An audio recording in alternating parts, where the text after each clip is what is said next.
Hi friends అందరికీ. ఇదిగో పొద్దున్న నుంచి అయితే నిమ్మకాయలు తెంపినాం మధ్యాహ్నం వరకు, మళ్ళీ ఇప్పటి నుంచి సాయంత్రం వరకు అయితే మందు కొడతాం.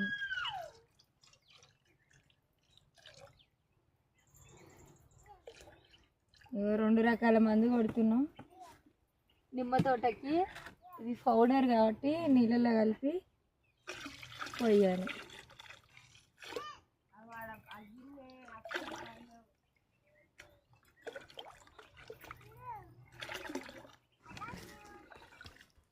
నిమ్మ తోటలు అంటేనే ఎప్పుడు మందు కొడుతూనే ఉండాలి. ఎండ అయితే మస్తు కొడుతుంది.